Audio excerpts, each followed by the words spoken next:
ನಮಸ್ತೆ, ವಿದ್ಯುತ್ವಾಣಿಗೆ ಸ್ವಾಗತ. ನಾನು ರಿಕ್ಕಿ. ಎಸ್, ಭಾರತದಲ್ಲಿ ಜೊತೆಗೆ ಕರ್ನಾಟಕದಲ್ಲೂ ಕೂಡ ಬೇಸಿಗೆ ಬೆಳೆ ಶುರುವಾಗ್ತಾ ಇದೆ. ಈಗ ವಿದ್ಯುತ್ ಸಮಸ್ಯೆಗಳು ಹೆಚ್ಚಾಗ್ತಾ ಹೋಗುತ್ತೆ. ಅಂದ್ರೆ ವಿದ್ಯುತ್ ವ್ಯತ್ಯಯ, ವಿದ್ಯುತ್ತಲ್ಲಿ ಕೊರತೆ.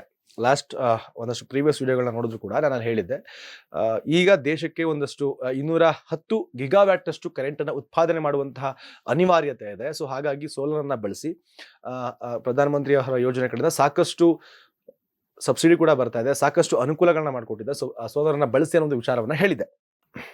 ಎಸ್, ಅದಕ್ಕೆ ಸಂಬಂಧಪಟ್ಟಂತೆ ಬೆಂಗಳೂರಿನಲ್ಲಿ ಬೆಳಗ್ಗೆ 3 ಗಂಟೆಗಳ ಕಾಲ, ರಾತ್ರಿ 4 ಗಂಟೆಗಳ ಕಾಲ 3 ಫೇಸ್ ಕರೆಂಟ್ ಅನ್ನ ಕೊಡ್ಲಾಗ್ತಾ ಇದೆ. ಯಾಕಂತ ಹೇಳಿದ್ರೆ ಹೊರವಲಯದಲ್ಲಿರುವಂತಹ ಕೃಷಿ ಏನ್ ನಡೀತಲ್ವಾ, ಸೊ ಅಲ್ಲಿಗೆ ರೈತರಿಗೆ ನೀರನ್ನ ಫೀಡ್ ಮಾಡ್ಕೊಳ್ಳೋದಕ್ಕೆ, ತಮ್ಮ ಭೂಮಿಗಳಿಗೆ ನೀರನ್ನ ಹಾಯಿಸೋದಕ್ಕೆ 3 ಫೇಸ್ ಕರೆಂಟ್ ಅನ್ನ ಕೊಡ್ತಾ ಇದೆ.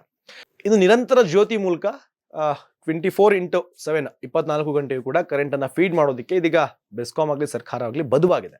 ಬಟ್ ಆದ್ರೆ ಈ ಒಂದು ಸಮಯದಲ್ಲಿ ಅಂದ್ರೆ 6 ರಿಂದ 7 ಗಂಟೆ ಸಿಂಗಲ್ ಪೇಸ್ ಅನ್ನ ಕರೆಂಟ್ ಅನ್ನ ಕೊಡ್ತಾ ಇದೆ. ಯಾಕಪ್ಪ ಅಂತ ಹೇಳಿದ್ರೆ ಇನ್ನೊಂದು ಫೆಬ್ರವರಿ ಮಾರ್ಚ್ ಮುಗಿತಾ ಬರ್ತಾ ಇದೆ. ಸೊ ಈಗ ಫೆಬ್ರವರಿ ಶುರು ಕಾಲದಲ್ಲಿ ಮಕ್ಕಳಿಗೆ ಎಕ್ಸಾಮ್ಗಳು ಶುರುವಾಗುತ್ತೆ, ಪರೀಕ್ಷೆಗಳು ಶುರುವಾಗುತ್ತೆ.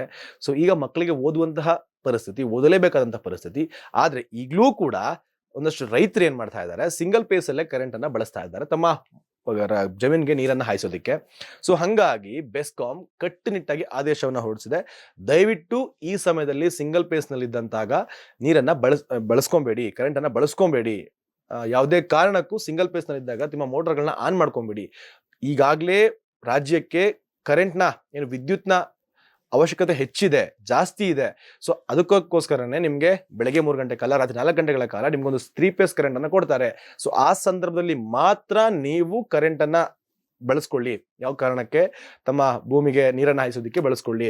ಅದು ಬಿಟ್ಟು ಮಕ್ಕಳಿಗೋಸ್ಕರ ಒಂದು ಟೈಮ್ ಅನ್ನ ಫಿಕ್ಸ್ ಮಾಡಿದೀವಿ, ಓದ್ಕೊಳ್ಳಿ, ವಿದ್ಯಾರ್ಥಿಗಳಿದ್ದಾರೆ, ಎಕ್ಸಾಮ್ ಬರ್ತಾ ಇದೆ.